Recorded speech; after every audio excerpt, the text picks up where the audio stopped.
Les damos la más cordial bienvenida a la primera videoconferencia denominada Construcción de la Identidad Profesional en Orientación en el contexto costarricense, en el marco del próximo Congreso Nacional de Orientación, Identidad Disciplinar y Contexto Social en la práctica profesional de la orientación, que se llevará a cabo en marzo del 2018.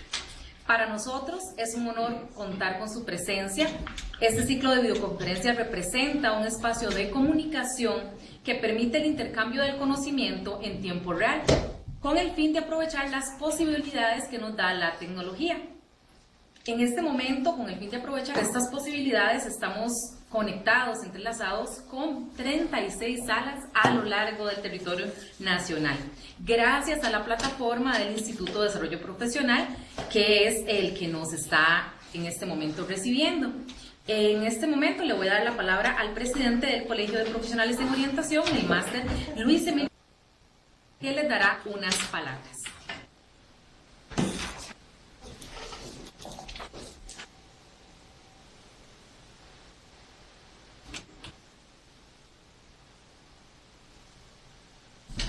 Muy buenas tardes, señor Jorge Robles, señora Sonia Parrales y señora Yerli Castillo, de la Junta Directiva y Fiscalía del Colegio de Profesionales en Orientación, colegas integrantes de la Comisión de Videoconferencias, Jefatura y asesores nacionales del Departamento de Orientación Educativa y Vocacional, señores representantes del Instituto de Desarrollo Profesional del Ministerio de Educación Pública, señora Zoila Rosa Vargas y señor Rafael Meoño, como expositores de esta tarde, colegas profesionales en orientación presentes en esta sala y profesionales en orientación que nos acompañan en cada una de las salas en las distintas regiones del país.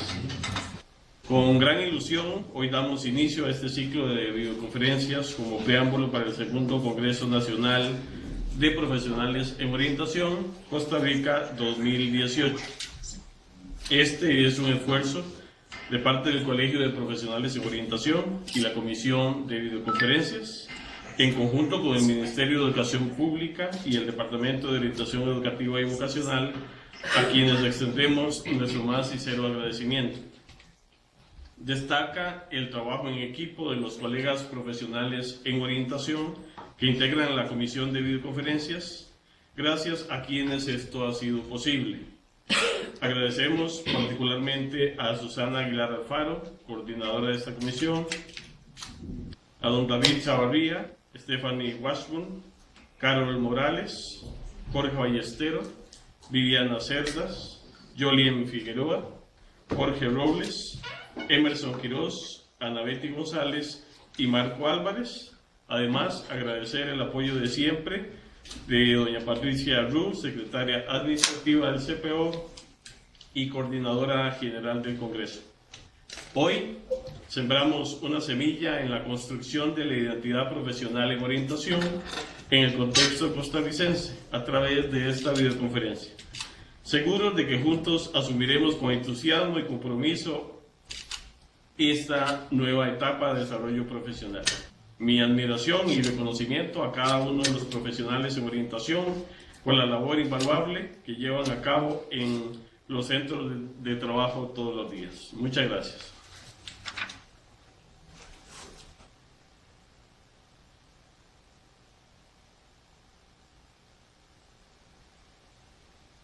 Muchas gracias a don Luis Emilio Paniagua, recién inaugurado con su puesto de presidente del colegio. Le damos una cordial felicitación también de parte de esta comisión.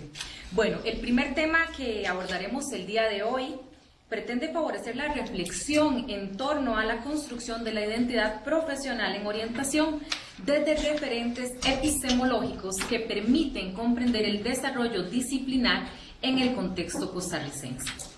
Es importante en este punto situar al sujeto, según señala el epistemólogo Hugo Semmelmann, como un ser autónomo, consciente de sus deseos, sueños y emociones, aspectos dinamizadores en el proceso de transformación de la realidad.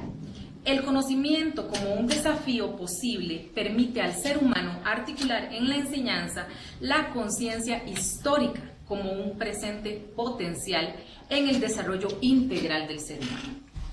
Estos espacios para la generación interactiva de conocimientos, producto de la reflexión sobre la propia práctica orientadora, permiten a la persona profesional de la orientación autoafirmarse y delinear en el marco ético los nuevos compromisos sociales a asumir como disciplina en desarrollo y consolidación.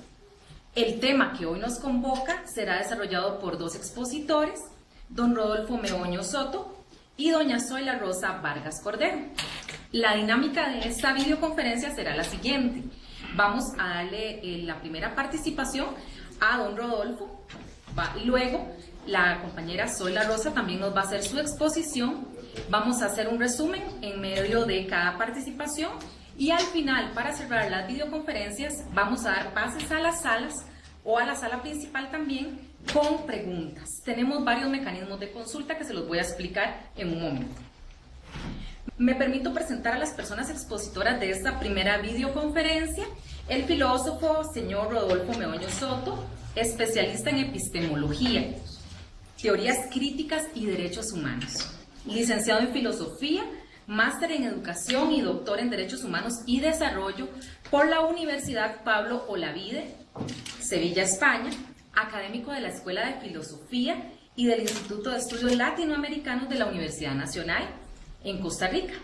En la UNA ha tenido diversos cargos de gestión universitaria, como por ejemplo director de extensión de la Facultad de Filosofía y Letras de 1985 a 1989, director del Sistema y del Centro de Educación Continua del 2000 al 2001, director del IDELA del 2006 al 2011 y coordinador de la Maestría en Derechos Humanos y Educación para la Paz del 2006 al 2011 también. Doña Zoila Rosa Vargas Cordero también fue profesora de la Universidad de Costa Rica, máster en Psicología Grupal de la Universidad para la Cooperación Internacional en el 2003, máster en Administración Educativa, bachiller y licenciada en Ciencias de la Educación con énfasis en orientación, esos últimos de la Universidad de Costa Rica. Actualmente es asesora en el área humanista y desde su creación ha sido colaboradora del Colegio de Profesionales en Orientación, en diferentes cargos. Además, es miembro del comité editorial de revistas nacionales e internacionales en todos los temas que competen a la disciplina orientadora.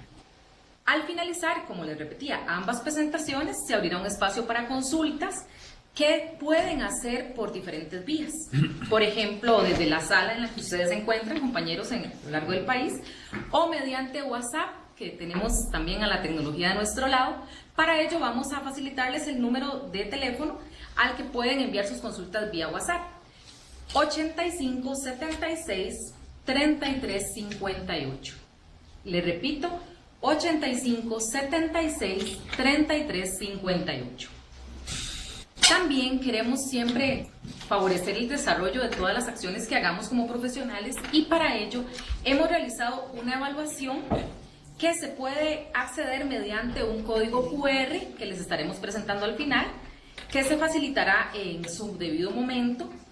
Les solicitamos de manera cordial, para poder acceder al código QR, que puedan descargar alguna aplicación de uso gratuito en las tiendas que tienen ustedes en sus celulares, para que puedan contestarnos esa evaluación de manera cordial y también digital. Ahora sí, vamos a entrar al tema que nos convoca. Y le vamos a dar la palabra al señor filósofo Rodolfo Meoño Soto, y él cuenta con un espacio de 30 minutos para hacer su exposición. Bienvenido, don Rodolfo. Muchas gracias, un placer estar esta tarde aquí congregados acá y todo lo largo y ancho del país. Muy impresionante la organización para hacerlo, y un placer estar acá con ustedes. Yo la verdad siempre me jacto de haber tenido un gran trabajo interdisciplinario, de haber sido profesor en 24 carreras diferentes, pero nunca me ha tocado con la gente de orientación. Entonces esta es una oportunidad maravillosa. Realmente quiero agradecer la invitación y aprovechar el espacio para reflexionar en torno a un tema que me parece fundamental, como es el de la identidad profesional en el campo de la orientación. En primer lugar, habría que señalar que el desarrollo de la identidad, tanto personal como profesional, es siempre un proceso social de construcción de la subjetividad.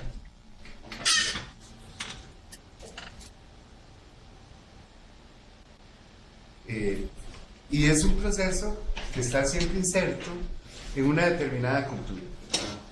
En ese sentido, tenemos que tener en cuenta que este proceso de construcción de la identidad es a la vez un proceso de individuación como de integración social, por lo tanto de separación como de comunión. Es como una dicotomía, pero no contradictoria, sino complementaria. Claro, la identidad personal se elabora en primera instancia a partir de la diferenciación con el otro, ¿no? Me defino a mí mismo frente a lo otro, a la alteridad, frente a lo que está fuera de mí, lo que me resulta extraño. Y lo que está fuera de mí, lo extraño, me diferencia en formas múltiples. En primer lugar, habría que señalar el antropocentrismo. Nos diferenciamos como seres humanos. Y como seres humanos nos distinguimos de otras formas de seres vivos. Y más bien, generalmente establecemos una relación hostil frente al resto de los demás seres vivos. Terminamos comiéndolos. Pero bueno, la otra sería el nacionalismo, ¿verdad? El sentirnos costarricenses, por ejemplo. Y esto es grave, porque de repente esto nos hace estar en comunión a nosotros, los y las costarricenses, pero nos separa del resto del mundo. En el caso particular del chauvinismo nacional que tenemos. Un chauvinismo nacional fuerte, porque me encanta poner de ejemplo la pregunta que le hacen a uno muchas veces en el extranjero: ¿es usted centroamericano? Y yo apuesto que la mayoría de ustedes contestaría: no, soy costarricense. Cuando la respuesta adecuada sería sí, claro, uno puede precisar, decir soy costarricense. Pero nos sentimos como una isla de Centroamérica. O sea, estamos en una geografía equivocada. Lo mismo, bueno, el etnocentrismo, que en realidad tendría que ver precisamente con ese contexto cultural en el cual se desarrolla esta construcción identitaria, y que en el caso particular nuestro tiene que ver con el invisibilizar otras minorías étnicas en el país y sentirnos como blancos, yo no sé de qué manera. Sí, porque yo soy bien morenito, pero la gente me dice: ¿usted que es blanco? No sé cómo. Es una magia que hacemos en esa construcción identitaria, donde privilegiamos el Valle Central. Bueno, igual la procedencia geográfica, si me siento de la zona rural, campesino, campesina, o si me siento urbano, etc. Lo mismo en general con el lenguaje materno. Con el lenguaje materno es increíble en el campo educativo, porque yo recuerdo todavía en los años 70 que se discutía, más bien en los 80, se discutía por qué la provincia de Limón tenía el peor desempeño académico en el sistema educativo. Y entonces, bueno, ustedes no se imaginan en la página 15 ahora del Foro de la Nación los comentarios racistas que aparecían. Y hasta que Quiz Duncan le dijo a todo el mundo: miren, no, entiendan que lo que pasa es que son niños y niñas que están aprendiendo en un segundo idioma, su lenguaje materno. Es el inglés, es el criollo. Y entonces, claro, en realidad lo que hicieron ahora es muy interesante, porque son esas políticas públicas invisibles, en las cuales ahora lo que pasa es que nadie habla patuá. Se acabaron con la lengua materna. Ya en 1917 el Ministerio de Instrucción Pública, así se llamaba, había prohibido que en las escuelas de Limón se escenificaran obras de teatro en inglés. y lo que se significaba era Shakespeare. Así que imagínense lo que resulta de esto. En ese sentido también es muy importante tener en cuenta que además del lenguaje materno, juega mucho el asunto de género. Realmente, y esto era tal vez particularmente importante en mi época de niño. A mí me tocó una escuela de hombres. Claro, en el recreo nos íbamos a visitar las escuelas de niños. Claro, ya por quinto, sexto grado.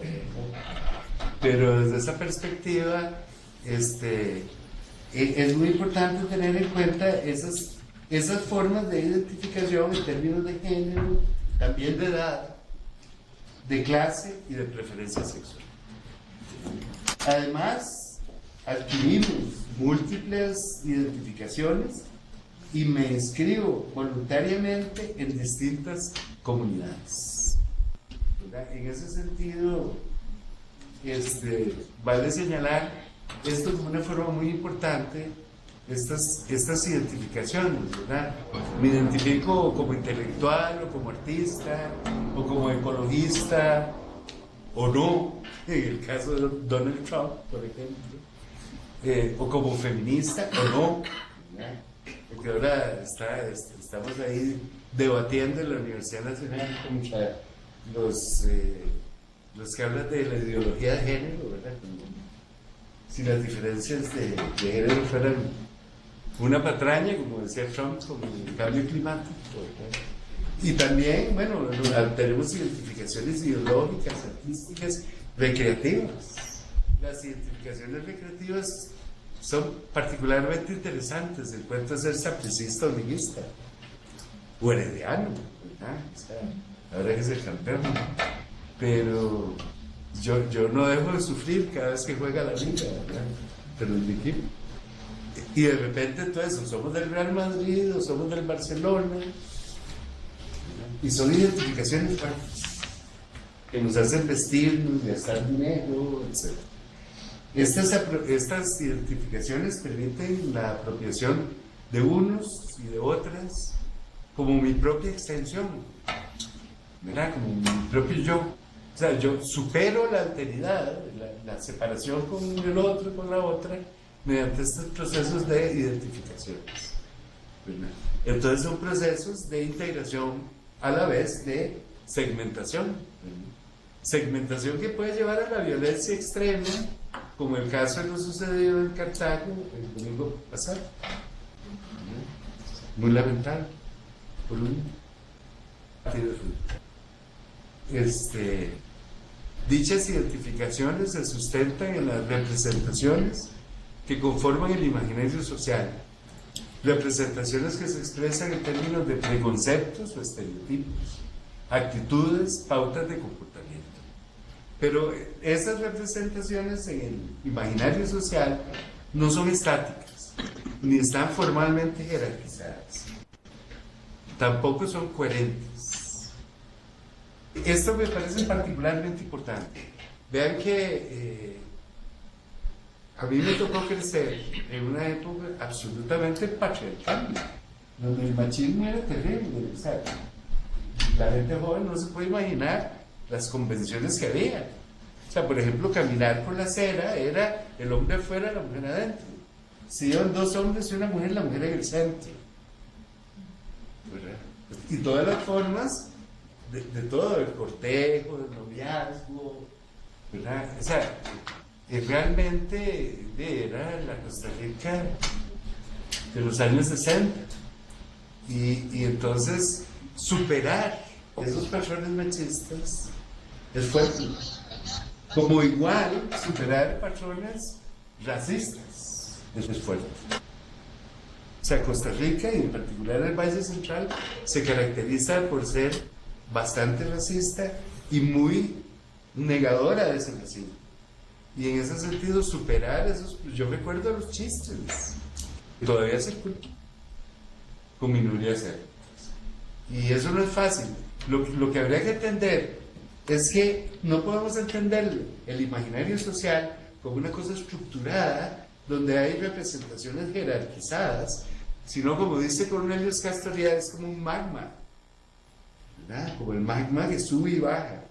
Y entonces de repente hay representaciones contradictorias que perviven en ese imaginario social, y de repente se nos sale lo machista, o de repente se nos sale lo racista, o lo xenofóbico, etc. Aunque creamos haber superado esos elementos.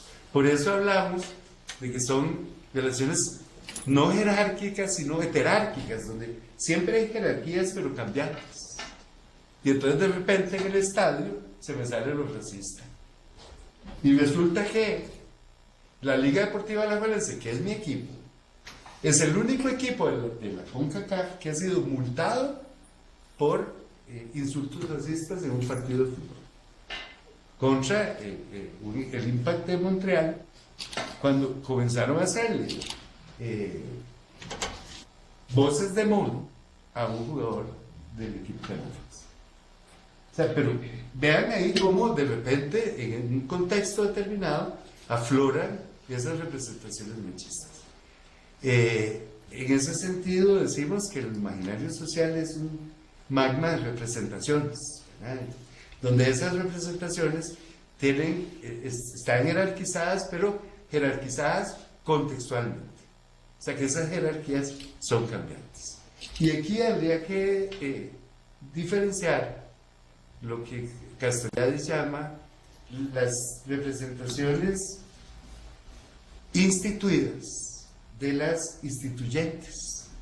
Las representaciones instituidas son precisamente todos esos preconceptos, actitudes, pautas de comportamiento que adquirimos en nuestro crecimiento en una determinada cultura, en un determinado contexto cultural, y que tienden a la conservación de esos estereotipos, de esas actitudes, de esos patrones y de un estilo de vida. Pero es aquí mismo, de estas mismas representaciones instituidas, surge el cambio. Surgen representaciones instituyentes que provocan el cambio social, el cambio cultural. Esto es particularmente importante porque estas representaciones instituyentes no surgen de la nada, surgen de precisamente esos preconceptos, actitudes y pautas instituidas, que de repente se provoca una ruptura, se provoca lo nuevo. Desde ese punto de vista, lo importante es tener en cuenta esta posibilidad, la posibilidad de que podamos trabajar en un marco absolutamente instituido, pero que eso no necesariamente implica que lo conservemos tal cual, sino la posibilidad de provocar cambios, de generar emergencias, representaciones que emergen absolutamente de forma novedosa. En el caso de una identidad profesional, que es lo que nos compete, en el caso de la identidad profesional, en el campo de la orientación, hablamos de una identidad sustentada en una cultura disciplinaria. Ya no es un contexto cultural o sociocultural, sino hablamos ya de una cultura propia de una disciplina perfectamente establecida, donde hay toda una serie de desarrollos institucionales que contemplan, que cultivan esa disciplina. Se trata de un imaginario profesional fundado por un acervo de conocimientos compartidos, compuesto por teorías generales, disciplinarias o multidisciplinarias, tales como, estoy pensando en el campo de la orientación, psicología, antropología, sociología, trabajo social, planificación social, pedagogía, etcétera, porque también habría aspectos de economía, etcétera. Teorías especiales derivadas de las teorías generales como ampliación de su potencia explicativa. Técnicas de intervención referidas al objeto, sujeto de estudio. Datos, los cuales han sido recabados a partir de las hipótesis en cuestión, de las teorías y el incremento de los datos. Y valores epistemológicos. Esto es particularmente importante. Son valores que expresan una cierta racionalidad profesional, una lógica profesional, una cultura cognitiva instrumental que me dice qué es lo que debo conocer, cómo conocerlo y qué hacer con eso. En el caso de la orientación, un poco lo que se busca detectar, lo digo, no como orientación de la orientación, valga la redundancia, sino como práctica institucional. Se busca detectar y dar reconocimiento a lo anómalo que sucede, sobre todo en el sistema educativo, pensando en el contexto educativo. ¿Qué quiero decir con lo anómalo? Lo que Boaventura de Sosa Santos llamaría los cuerpos extraños versus los cuerpos dóciles en el proceso educativo. Y bueno, ¿cómo conocer lo anómalo, que sería el diagnóstico, y qué hacer con ello, que sería el tratamiento? Eso sería, en términos generales, digamos, esa racionalidad profesional, esa cultura cognitiva instrumental propia de un campo, que, vamos a ver, que adquiere una forma en el proceso de formación profesional, pero que después es decantada por las prácticas institucionales. ¿Me explico? Aquí puedo ver una diferencia particularmente importante, ¿verdad? Que es, por ejemplo, lo que sucede en las escuelas de policía de Centroamérica, donde el campo de derechos humanos está perfectamente contemplado, pero cuando salen a la calle, después de 6 meses de formación en la escuela de policía, sus jefes son los que les dictan las normas, los que les dictan cómo conculcar derechos humanos a la ciudadanía. ¿Sí? Entonces, de alguna manera hay que contemplar que puede haber una diferencia grande, pequeña o inmensa entre la cultura profesional que se cultiva en el proceso formativo, en el proceso universitario, y otra a la cual el profesional o la profesional se ve sometida en las prácticas institucionales, en el contexto educativo, en el sistema.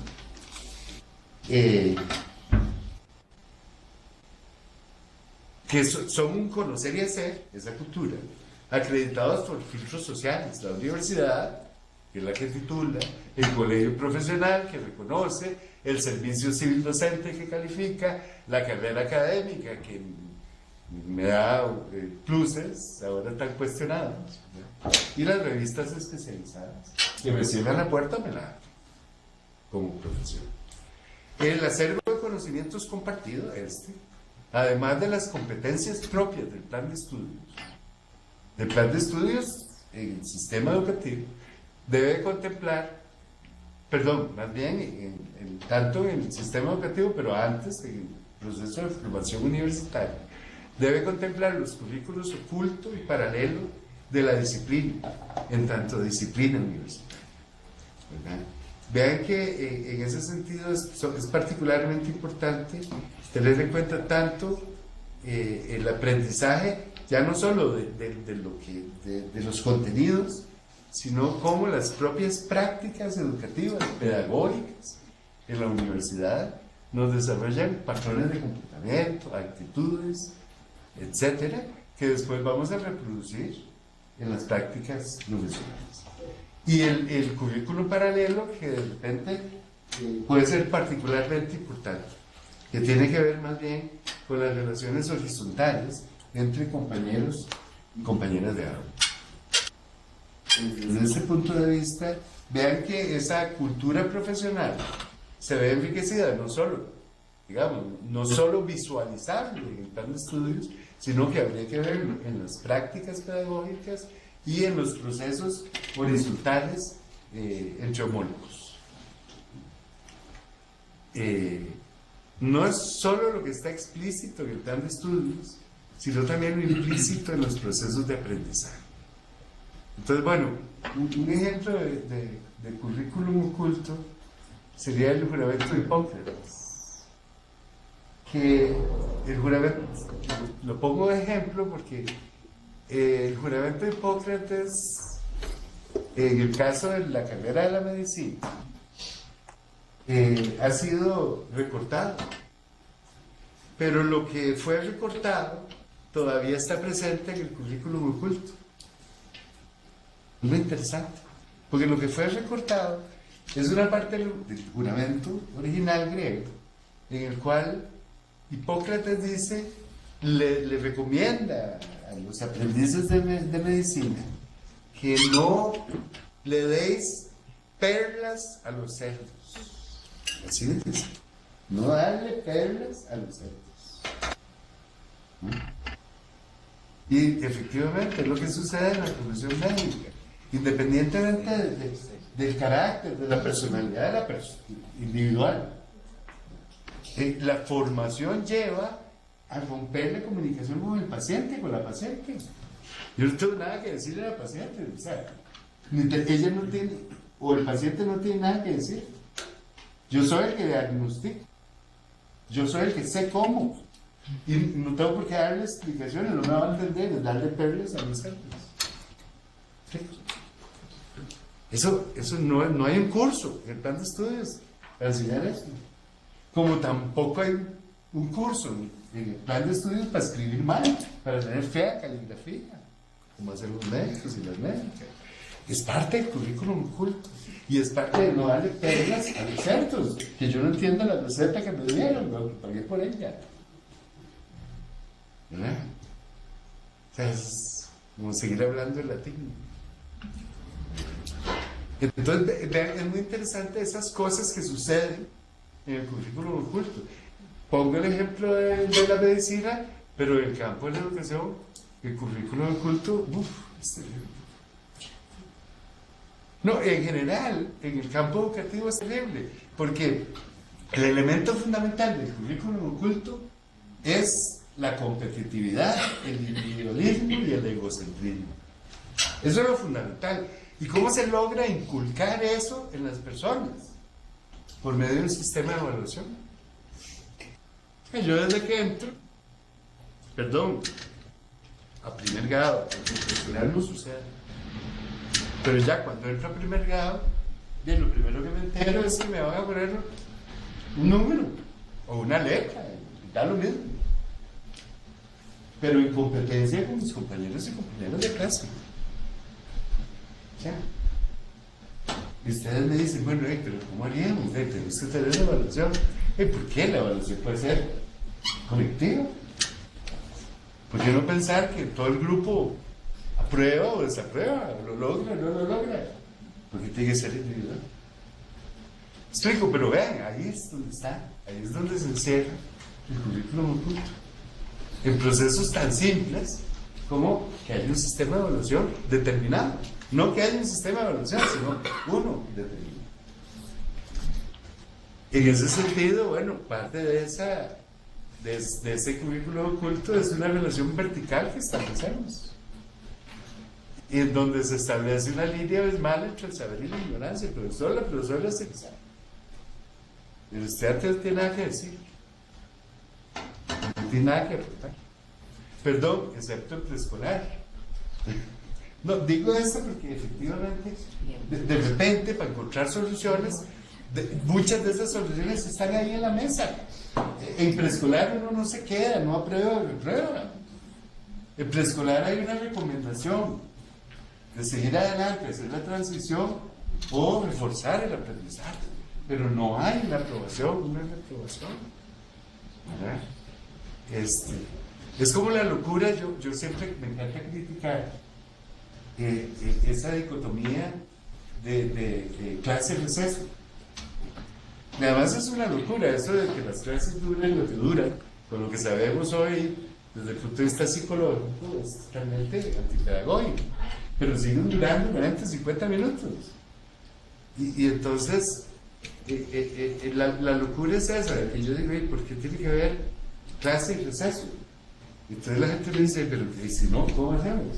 Bueno, en preescolar no hay tanto. En preescolar, el niño o la niña entra a las 7 de la mañana, se hace la jornada matutina y sale a mediodía en un continuo. Pero un continuo de actividades variadas. ¿Me explico? No hay recesos. hay cambios de actividad, que es lo que no se da ya después de la transición.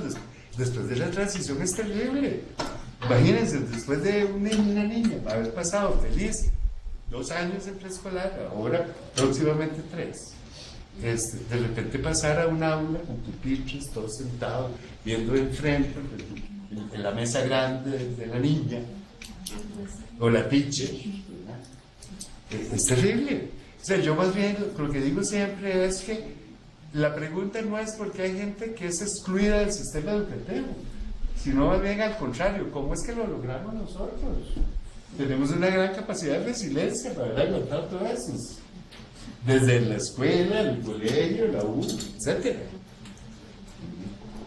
Entonces es particularmente importante poder cuestionar lo que asumimos como normal, y a veces poder cuestionar lo que asumimos como normal, como natural, y poder superarlo, está ahí enfrente nuestro, ¿verdad? Como es el caso, decía antes, colegio.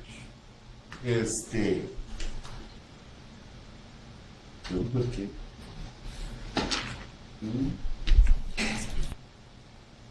Voy a tratar de tener biotexto, porque si no me voy ya de por sí.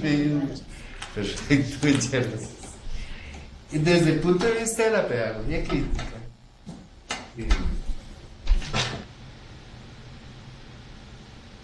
desde el punto de vista de la pedagogía crítica, se entiende el centro educativo como un proceso de normalización.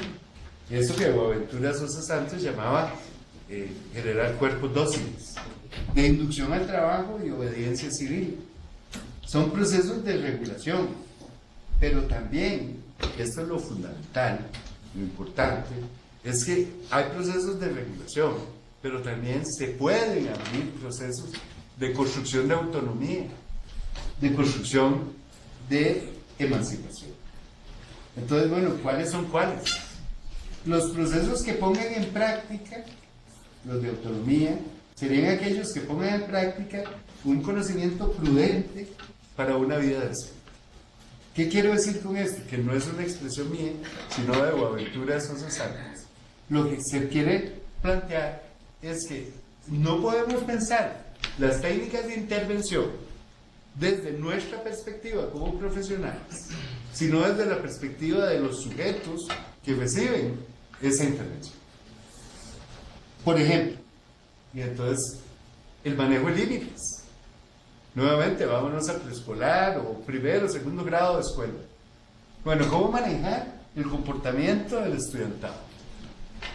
Bueno, de repente es muy fácil hacerlo con técnicas conductistas. Súper eficiente. Se aplica en muchísimas escuelas y preescolares bilingües. Mire, el que no hable nada de español, solo inglés, se lleva un confitico, un chocolate. ¿Y qué otra cosa significan las caritas felices? Y si no me lo ponen, tirada, o sea, ¿verdad? El premio castigo. Ahora, son súper eficientes, claro. Todos los chiquillos, las chiquillas quieren tener el chocolatito al final del día, o al final de la clase, o la carita feliz. Pero están desarrollando procesos de obediencia o de construcción autónoma, de construcción personal autónoma de esos niños y niñas, ¿verdad? Es ese comportamiento algo que nace desde su fuero interno, ¿verdad? O sea, ¿cómo lograr eso? Entonces, claro, son súper eficientes desde mi punto de vista como docente o como orientador, orientadora. Pero para el niño, la niña, para el adolescente, para el joven, ¿qué está pasando con ellos? ¿Cómo resulta? Desde ese punto de vista es muy importante preguntarse esto. Preguntarse, bueno, esto, ¿a quién le sirve? ¿Verdad? Y entonces, ¿y cómo esas técnicas de intervención establecen determinados tipos de relaciones docente-estudiante? O en el caso particular, orientador-estudiante. Lo que hay que tener claro es que se trata de una relación de poder, o un supuesto balance donde no lo hay. O sea, es una relación de poder en la cual el eje de poder lo tiene el orientador o la orientadora, pero lo puede compartir. Hay procesos de empoderamiento en los cuales esto se vuelve particularmente importante. En esto quiero recordar esos dos principios del Código de Niñez y Adolescencia y de la Convención de Derechos del Niño, la internacional, que plantean el principio de protección o tutela, pero también el principio de autonomía, de acuerdo al grado de maduración, a la edad, etc. Y se nos olvida el principio de autonomía. Y entonces aplicamos el interés superior del niño, pero en funciones de protección, de tutela, no en función de construcción de tutela. Y desde ese punto de vista, habría que preguntarse, en caso de las teorías y las técnicas que hemos adquirido en nuestra cultura disciplinaria, si nos lleva a qué tipo de relación de poder nos lleva, a una relación autoritaria o una relación de acompañamiento, o sea, o de imposición o de empoderamiento. Desde este punto de vista, esto trataría de hacer difusa esa línea abismal entre los que saben y los que ignoran, y más bien rehacer constantemente, desde este punto de vista, la cultura disciplinaria. Muchas gracias. Yo creo que me pasé. Les agradezco la presencia. Muchas gracias a don Rodolfo. No, exactamente ya su tiempo justo, ¿verdad? Sus 25, 30 minutos. El filósofo Rodolfo Meoño nos ha compartido diferentes perspectivas filosóficas, sociales, importantes para la construcción de identidades. Nos definió que a sí mismo o el otro nos parece a veces extraño, como muchas veces desde diversas posiciones, el antropocentrismo, nos habló del nacionalismo, del lenguaje materno, del género, cómo todos esos procesos conceptuales nos llevan a las identificaciones, nos hacen integrarnos o segregarnos.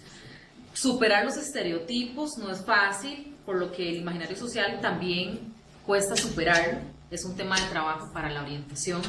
De las representaciones instituyentes surge el cambio, una frase retadora para los que trabajamos con personas, y cómo la orientación como práctica profesional busca detectar lo que esté como un cuerpo extraño en el sistema pedagógico. Qué interesante, cómo podemos nosotros entrar en ese sistema educativo y detectar, entrar en ese sistema de acción, que no precisamente sea el educativo, puede ser muchos otros en donde está la disciplina, pero cómo puede detectar lo extraño para generar un cambio. También nos comentó que puede haber una diferencia entre la cultura de formación profesional y a lo que se expone el profesional en el momento de ejercer su formación. Él y la profesional requieren validarse por diferentes instituciones también. Y así como los currículums ocultos están presentes, también los currículums realistas, lo que se vive, lo que se practica, lo que se ejerce, está plagado de un montón de mensajes ocultos, definitivamente. Es así como las prácticas entre homólogos también nos validan, no solo valen nuestros planes de formación, sino el momento de la ejecución profesional. Nos expuso el caso de las diferentes situaciones que ha pasado la medicina con los cambios que ha sufrido y cómo desde ahí podemos entender los currículums ocultos que hay también en nuestra disciplina, donde muchas veces lo que se permea es la competitividad o la evaluación individual. Pero también nos reta hacer una pedagogía crítica en nuestra población con la cual trabajamos y cómo logramos superar un sistema educativo que segrega. Nuestra intervención debe pensar desde la perspectiva y desde la necesidad de la población y no desde un sistema que nos invita a obedecer al 100%, sino que debemos pensar nuestra ejecución profesional en una construcción autónoma en procesos de empoderamiento y acompañamiento. Quizá esto queda muy corto a todo lo que el compañero nos ha compartido, pero nos invita a una reflexión profunda en el ejercicio de nuestra disciplina.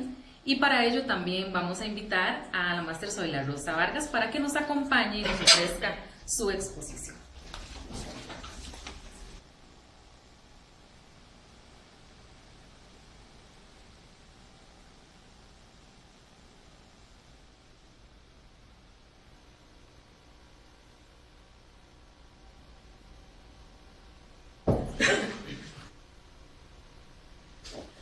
Bueno, buenas tardes, un cordial saludo a todas las personas aquí presentes y a todas las personas que están también compartiendo con nosotros.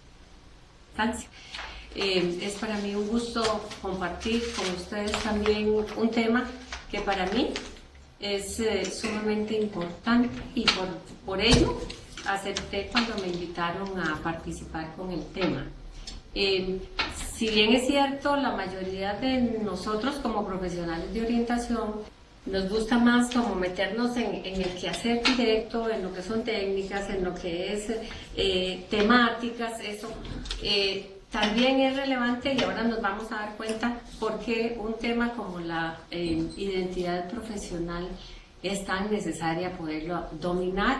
Y como nos señalaba el señor Meoño y resumía nuestra compañera Yoliel, es algo fundamental. Entonces, voy a comenzar contándoles que...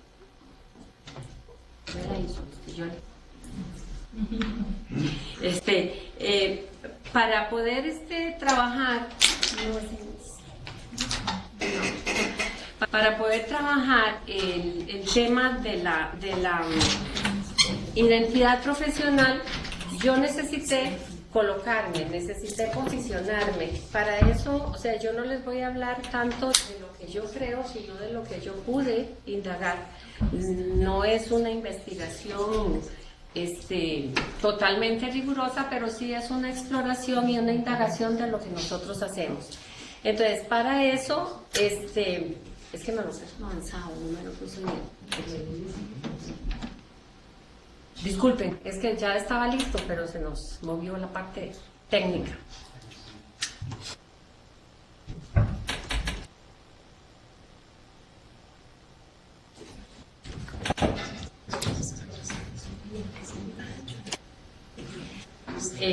Entonces, como les decía, es la construcción de la identidad profesional específicamente en el contexto costarricense. De ahí, pues, me ha costado un poquito destacar algunas cosas, pero tenemos mucho que destacar y que enfocar. Me coloco en un posicionamiento reflexivo, histórico y con cierta distancia. ¿Qué quiere decir esto? Que yo estoy ahorita un poquito distanciada del quehacer directo. Estoy tratando de invitarles a ustedes y durante esta presentación lo que más hago es cuestionar a dar una respuesta. Porque lo que se trata en este momento de la identidad profesional es el debate, es la reflexión y es tratar de llegar a niveles de acuerdos. Me enfoqué en 3 ejes referenciales, como fueron, digamos, las referencias bibliográficas, que son informes, estudios y propuestas que fueron documentadas y que yo encontré en la consulta que realicé. La información procedente de la oferta formativa, es decir, todo aquello que yo busqué en las casas formadoras, y opiniones directos de la realidad laboral del grupo orientador. Es decir, hay muchas respuestas que me dieron algunos de nosotros. También me pregunté, para poder posicionarme y hablar un poco con más propiedad del tema, en el para qué la identidad, ¿verdad? Porque la identidad en sí misma es un tema abstracto. Entonces, ¿para qué la identidad? Y eso lo planteaba en todo momento, de qué vamos a hacer nosotros con este tema, para darle yo una respuesta, para poder posicionarme y colocarme ante un tema relevante para la orientación. Bueno, lo primero que yo considero es que tenemos que encontrar, que ya estamos en el momento de encontrar esa marca profesión, ese sello que nos distinga a nosotros como personas y que nos distinga a nosotros como disciplina y como profesión en el país. Digo en el país porque estoy hablando en el contexto costarricense, pero si nos pudiéramos distinguir también con ese sello o esa marca a nivel internacional, pues en buena hora también. Para eso tenemos que tener muy claras las funciones y las tareas que realizamos como grupo de profesionales en los diferentes ámbitos laborales en los que estamos inmersos en este momento y cuáles son los resultados que se producen. ¿Dónde podemos nosotros encontrar resultados de la labor orientadora? ¿Dónde nosotros podemos decir, esto es lo que hacemos y por eso somos importantes y por eso somos necesarios? Y Bueno, creo que yo me respondo que la importancia de la identidad profesional refiere específicamente a esa particularidad que cada uno de nosotros asumimos como un componente de ese bloque profesional en el que nosotros estamos y en la sociedad a la que pertenecemos. Me planteé también estos 3 objetivos, que eran revisar algunas presuposiciones que guían nuestra identidad, cuestionar qué es común y qué es diferente en nuestro quehacer, porque estamos inmersos en diferentes ámbitos laborales, y además reflexionar acerca del enlace entre la subjetividad y la realidad de nuestra identidad. Hay algunas cosas que señalaba el señor Meoño y yo decía, bueno, qué dicha, la orientación anda por aquí todavía, ¿verdad? Entonces, esta subjetividad y esta realidad también son aspectos muy importantes que nosotros tenemos que concretar. Y, por último, invitar, como les decía, a definir el papel del profesional de orientación ante esta sociedad que hoy se considera una sociedad pluricultural. Entonces, ya no es esa sociedad costarricense, sino que somos un bagaje de culturas diferentes que incursionan en los mismos ámbitos en los que estamos trabajando. Entonces, esos son como los objetivos que yo me propuse, y por eso insisto que es más un llamado a la reflexión, al debate, a la discusión, para ir mejorando nuestro quehacer y construyendo o reafirmando la construcción de la identidad. Para eso creo que no puedo obviar y no puedo renunciar lo que dice la teoría de la identidad como proceso de desarrollo en términos de persona, ¿verdad? Esa construcción de identidad, esa diferenciación que tenemos que irnos haciendo en relación con el funcionamiento con nosotros. Para poder introducir el tema de la identidad profesional, creo que tenemos que partir de lo que ya conocemos de Erikson, de Marcia, y incluí aquí un autor pequeño que trabaja el desarrollo de la identidad, que trabaja la parte de elección vocacional fundamentada en la identidad. Entonces, los 3 coinciden. Bueno, Erikson, ya ustedes saben que plantea que la identidad se construye a partir desde que se nace, o sea, a partir del nacimiento estamos construyendo y reconstruyendo, y que la familia es un elemento importante que nos determina en alguna medida. Entonces, los 3 autores que aquí yo menciono coinciden en que hay un momento de la construcción de la identidad que se presenta confusión, que se presenta difusa, y que Beguín llama con desesperanza. Pareciera que la orientación anda por ahí en este momento, ¿verdad? La orientación como tal, ¿verdad?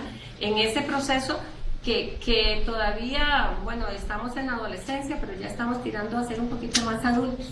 Bueno, por ahí andamos. Dice, la identidad bien formada, la identidad lograda, dice Marcia, es esa que nos produce un sentimiento de seguridad y confianza en una continuidad y dominio de ese pasado y confianza en el futuro.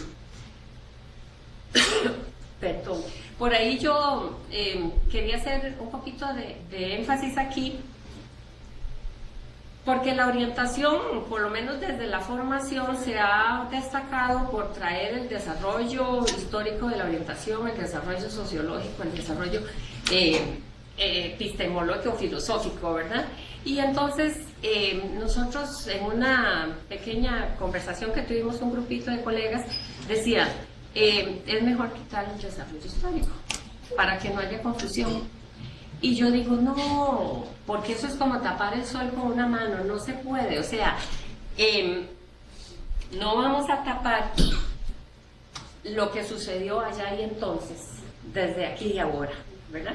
Ahorita lo vamos a ver de otra manera, pero sí quiero que eso quede como bien, muy claro y bien entendido, bien comprendido, de que la historia es la que nos hace. Eso es como decir, nací en una casa pobre, pero ahora ya tapo aquello y ahora soy adinerada. No podemos, ¿verdad? Yo soy lo que nací allá y ahora me hice. Entonces, esa construcción es la que tenemos que ir viendo. La identidad y la conducta vocacional, es decir, la identidad profesional la relacioné mucho con lo que es identidad vocacional, porque está totalmente relacionada. La conducta vocacional es ese proceso psicológico que la persona mueve para incursionar en un ámbito laboral. Entonces, no podemos dejarlo de lado cuando estamos tratando la identidad profesional. Y la identidad profesional aquí, según Shane, desde el año 73, dice que permite asumirse como conocedores de un cuerpo de conocimientos y un cuerpo de habilidades que nos permiten implementar ese conocimiento y esas habilidades, implementarlas en un trabajo al que queremos incursionar o en el que ya pertenecemos. Bueno, eso es como lo que antecede a la identidad profesional, ¿verdad? Que es, primero necesito tener una clara identidad personal, necesito saber cuál es mi conducta e identidad vocacional para llegar a poder construir y sentarme en una base sólida de lo que es la identidad profesional. Entonces, aquí, según Solari, la identidad es un fenómeno de naturaleza dialógica, relacional, dinámica, situada sociohistóricamente y que implica la construcción discursiva de significados sobre uno mismo como profesional y sobre la profesión a la que se pertenece. Entonces nosotros tenemos, como les decía, que tener muy claro quién soy, qué quiero, cómo trabajo, ¿verdad? Y además qué significa para mí la orientación en el caso nuestro. Yo me coloco haciendo un mayor énfasis al proceso sociohistórico. Sin embargo, existen varios modelos, como los que acabo de mencionar, que no se pueden dejar de lado a la hora de hacer un análisis de lo que es la construcción de la identidad profesional. Implica una construcción discursiva de significados sobre uno mismo y sobre la profesión. O sea, ahí podríamos hablar un poquito de lo que señalaba el señor Mebaños del imaginario social, ¿verdad? Donde voy creando una representación de mí sin darme mucho cuenta de que estoy haciendo una construcción identitaria. Y los modelos de negociación significativa, que yo lo quiero también rescatar como algo importante y necesario en el gremio orientador, más la interrelación y el modelo dialógico. Estos son modelos de construcción de identidad. Yo estoy tomando especialmente el sociohistórico y el de negociación significativa sin dejar de lado el de interrelación y el dialógico. Entonces, voy a hacer un micro análisis de lo que estoy haciendo referencia y de lo que algunos de los colegas mencionaban. Por ejemplo, cuando hablamos de qué hace la orientación, ¿verdad? Dice, nos ponen a hacer cosas que no son propias de orientación, tenemos muchas cosas que hacer o no podemos atender todos los grupos por diversas convocatorias a las que tenemos que asistir. Esas son respuestas de colegas que trabajan en diferentes lugares. Entonces, yo mando para reflexión esas respuestas con estas preguntas. ¿Cuál es para cada uno de ustedes y para cada uno de los que nos están escuchando la concepción teórica y personal que puede trasladar a su quehacer? O sea, ¿cómo llevo yo esa teoría y esa práctica al quehacer? ¿O cómo llevo yo esa teoría a la práctica para un quehacer válido y eficiente? ¿Cuáles son las funciones y tareas que usted debe cumplir? Porque si yo me estoy, digamos, señalando que es que tengo muchas cosas que hacer, ¿qué tareas estaré haciendo? Entonces, yo aquí no quiero juzgar, y uno de los objetivos que me propuse es que aquí lo que estamos es tratando de construir una identidad, no juzgar, pero sí tengo que emplear algunos de los elementos encontrados para poder hacer la reflexión. Y cómo puede cada uno de nosotros como profesionales de orientación evidenciar la eficiencia, la validez, la eficacia de esa labor ante mí como profesional para sentirme satisfecha de lo que hago, ante la persona que oriento, ante la institución y sobre todo ante la sociedad. ¿Cómo lo hago? ¿Qué evidencia doy? A veces hacemos una actividad pequeña y decimos, uy, qué satisfecha me quedé porque tuvo mucho impacto o porque se logró lo que se estaba buscando. Eso es lo que necesitamos en esa construcción de identidad. Aquí voy a ser muy breve, pero voy a hacer como parte de esta construcción del modelo sociohistórico. Dice, la orientación como profesión tiene 53 años reales, más unos poquitos más de prehistoria, porque recuerden que no nació en el 64, sino que nació un poquito antes. Y que en el año 64 existían en el país 90 colegios. 90. Hoy ¿cuántos existen? ¿Verdad? Se creó para secundaria especialmente, en busca de que la población pudiera tener una adaptación más satisfactoria, porque venían de la zona rural a la zona urbana. Porque venían, que tuviera una adaptación a la institución, al sistema y a la sociedad.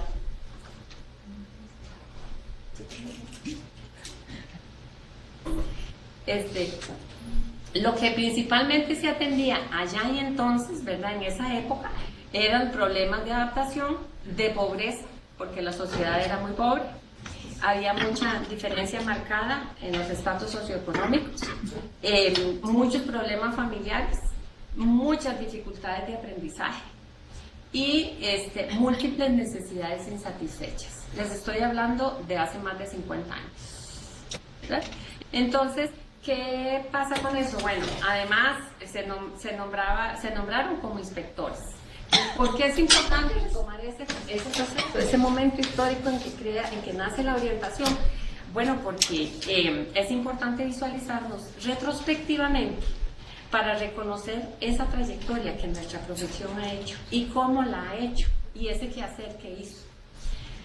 Las tareas o funciones que los profesionales y las profesionales de orientación desempeñaron y realizaron durante la existencia de la profesión han sido las adecuadas para atender las necesidades de la población del momento.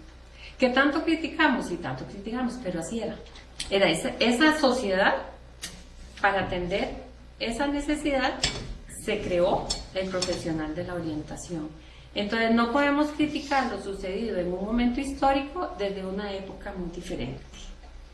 Es el recorrido el que permite comprender e ir construyendo la identidad profesional, la identidad de la profesión y la identidad disciplinar. Entonces, en la realidad costarricense se puede comprobar que esa configuración del modelo de identidad sociohistórico es el que ha prevalecido para poder ver la identidad profesional, ¿verdad?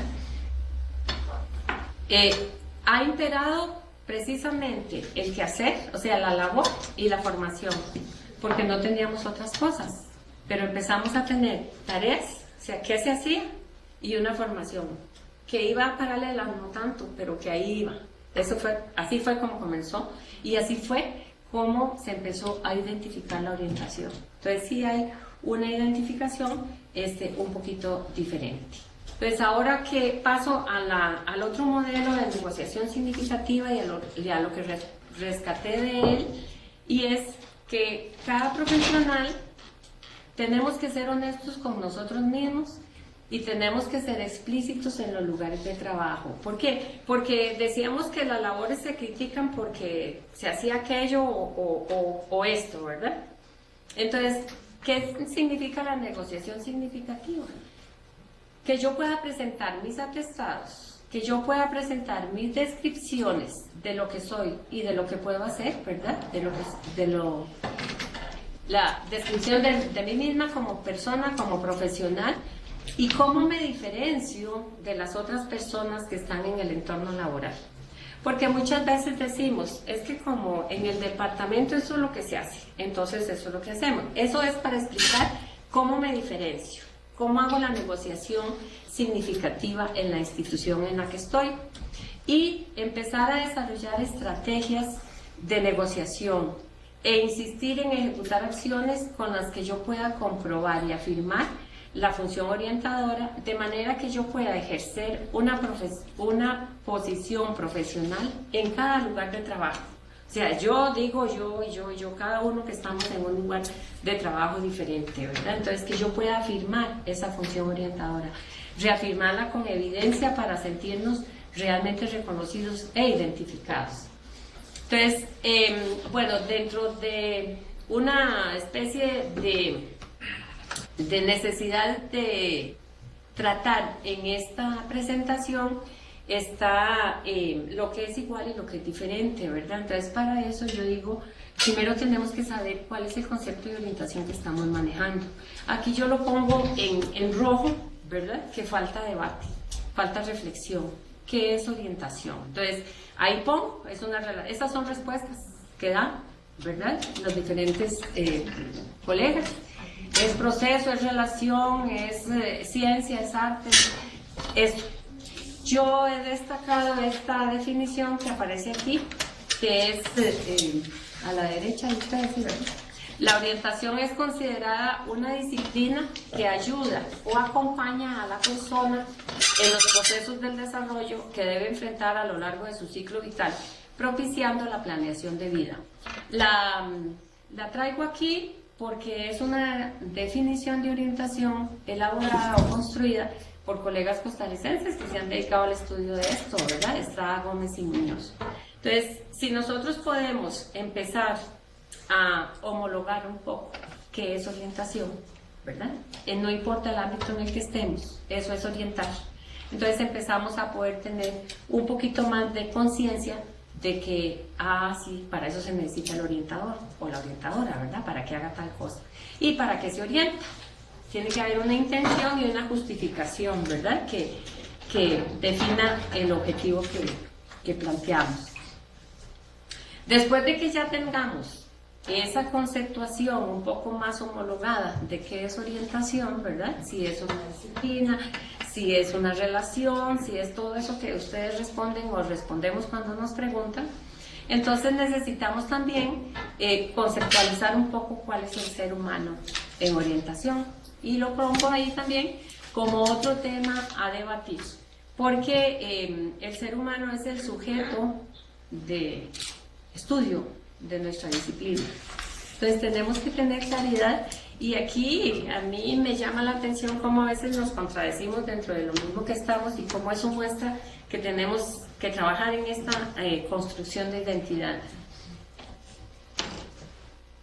Perdón. Ahí traje de definiciones de la UCR, de la Universidad Católica, del MEP y del sistema penitenciario. Son 4 definiciones de ser humano que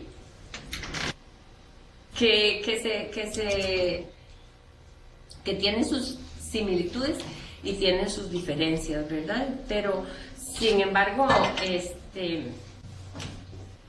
lo que yo rescato aquí, bueno, antes de pasar a lo que rescato, es que hago un poquito más de énfasis en el MEP porque me parece que la mayor población que hoy está escuchando esto es del sistema educativo, del MEP. Entonces, ahí en el MEP se encontró una definición de desarrollo humano y como parte de se constituye el ser humano individual para el disfrute de una vida íntegra y plena, individual. Es un ser con potencialidades para crear, pensar, dudar, afirmarse y estar lleno de emociones. Ahí incluimos un poco lo cognitivo y lo emotivo. Y en la promoción de la persona dicen que es un ser único, diferente, integral, biológico, psicológico, social, sexual, vocacional, moral, que cuenta con experiencias personales y sociales mediante procesos dinámicos para la transformación de sí mismo y del medio. Aquí ya incluimos un poquito lo que es la experiencia social. Yo solo pongo lo que encontré, como les digo y repito, no es crítica, es solo señalamiento, ¿verdad? Entonces, ¿qué es lo que encontré como aspectos para reflexionar? Existe similitud en el tema en cuanto a que el ser humano es un ser integral. Es capaz, tiene capacidades, tiene potencialidades, lo definen las diferentes instituciones, y es responsable de sí mismo. Esos son como los 3 elementos que yo rescato como coincidentes en esto. Entonces ahí les dejo esto. El sujeto de estudio o intervención debe ser homologado independientemente del contexto laboral, porque esto tiene una implicación en la construcción de la identidad profesional, ¿verdad? Después de revisar esas conceptuaciones, entonces, ¿cuáles son los elementos en común de profesionales en orientación en diferentes contextos? Los elementos en común, se encontraron varios elementos en común. Entre ellos tenemos, bueno, aquí voy a traer, estos son de lugares de trabajo, ¿verdad? Entonces, aquí voy a traer las instituciones que yo rescaté aquí para presentarles, que son el Ministerio de Educación, la Universidad de Costa Rica, el Instituto Nacional de Aprendizaje y el Sistema Penitenciario como lugares de trabajo, ¿verdad? Entonces, ¿en qué tienen iguales? Las áreas. Las 4 señalan las mismas áreas de trabajo, que son las áreas en las que nos formamos. ¿Y en qué enfatizan? Bueno, el Ministerio de Educación Pública, aunque a veces oímos mucho de orientación vocacional, las respuestas van en el área educativa. Eso me gustó. No, me llamó la atención y me gustó. Luego la personal social y la vocacional. Y en último la familia, aunque tiene mucha demanda la solicitud de la familia. O sea, la consulta de familia en el sistema del Ministerio de Educación es muy grande. Entonces, ahí en esa, yo los puse como en ese orden de atención. En la universidad trabajan más en la parte vocacional ocupacional sin que se descuiden las otras áreas. En el INA, en selección vocacional y ocupacional, pero también trabajan con las personas y con las familias. Sin embargo, el énfasis es selección vocacional y ocupacional. Y en el sistema penitenciario, cuando faltan 10, pues ya 5, ya terminé. En el sistema penitenciario es socializador de lo personal social y lo vocacional ocupacional. Entonces aquí eso es como lo que yo pude destacar de los elementos en común que se presentan. Voy a poner más. Fundamentos teóricos, como señalaba el señor Meoño, en general hay fundamentos teóricos, principios metodológicos, aunque no hay una metodología específica determinada, hay principios metodológicos, publicaciones científicas aportadas por profesionales de orientación, leyes que acogen la función orientadora y un discurso social de la labor de los profesionales en orientación que es más dado en los últimos años a partir del Colegio de Profesionales en Orientación, ese discurso social. A nivel más separado, digamos, más institucionalizado, están las filosofías que tiene cada institución, los lineamientos que regulan las funciones del grupo orientador, un marco jurídico, reglamentos o normativas propios y las voces particulares del grupo institucionalizado, que eso sí lo señalaba el señor Meoño, que esas voces particulares que se crean, por ejemplo, el INA tiene sus voces internas, el sistema penitenciario tiene sus voces internas, ¿verdad? Esa parte sí se tiene. Luego tienen un lenguaje técnico propio que hace muchos años no se tenía, sino que se hablaba más desde la cotidianidad. Ahora se tiene, bueno, yo anoté todas esas que están ahí en la lámina, sin embargo hay otras, ¿verdad?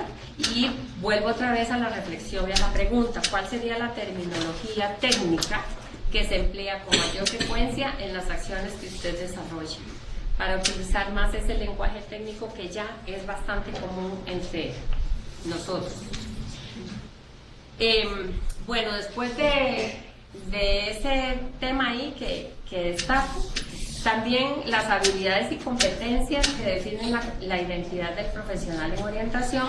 Y entonces aquí también hay una cosa que me resultó interesante, porque las habilidades son la cognitiva, la social y la personal.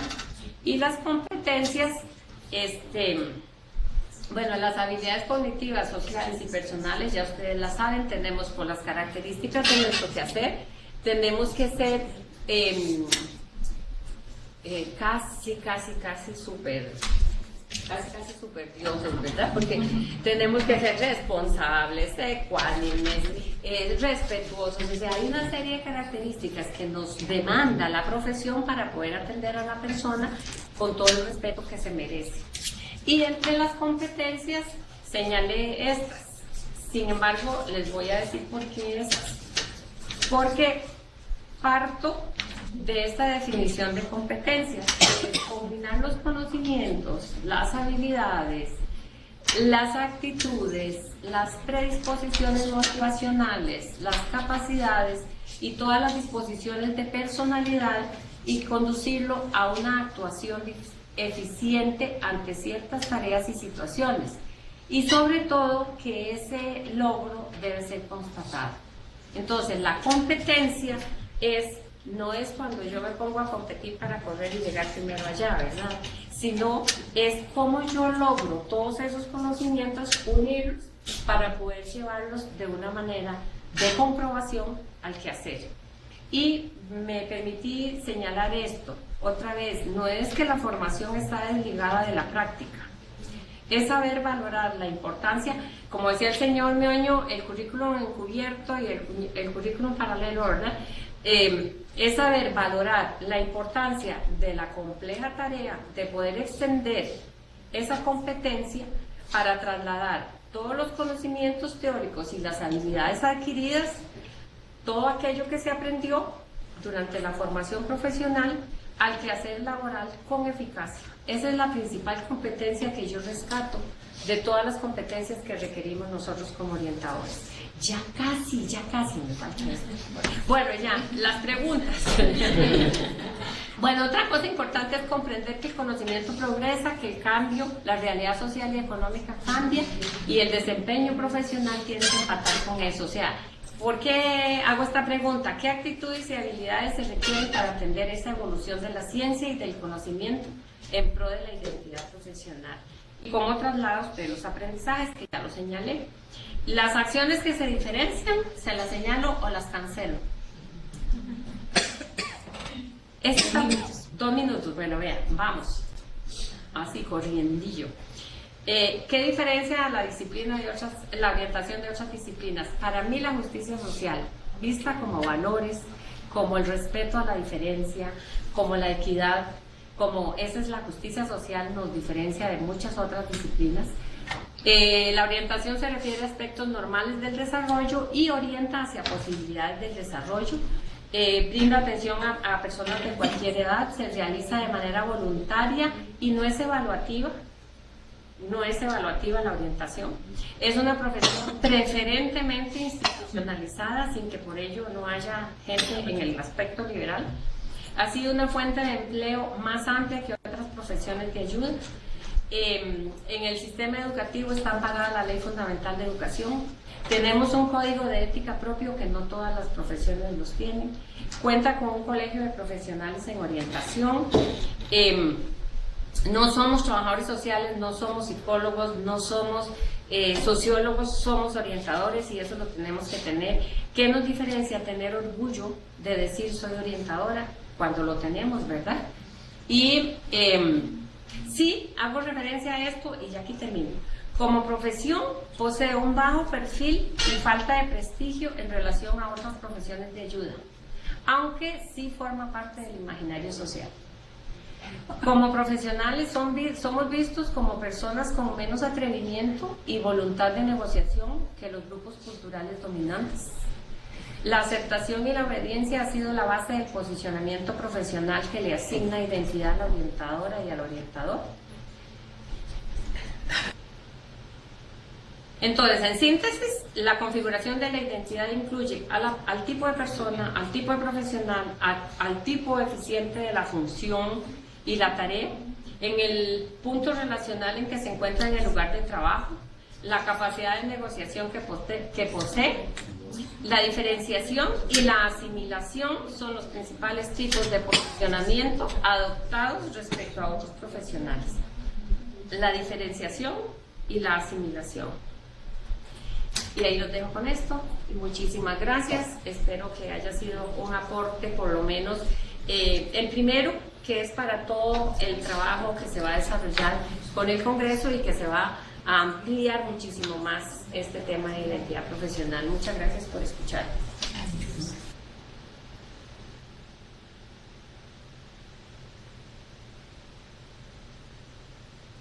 Bueno, muchísimas gracias a la máster doña Zoila Rosa, docente también de muchos de nosotros y nosotras que estamos tanto en las salas como acá.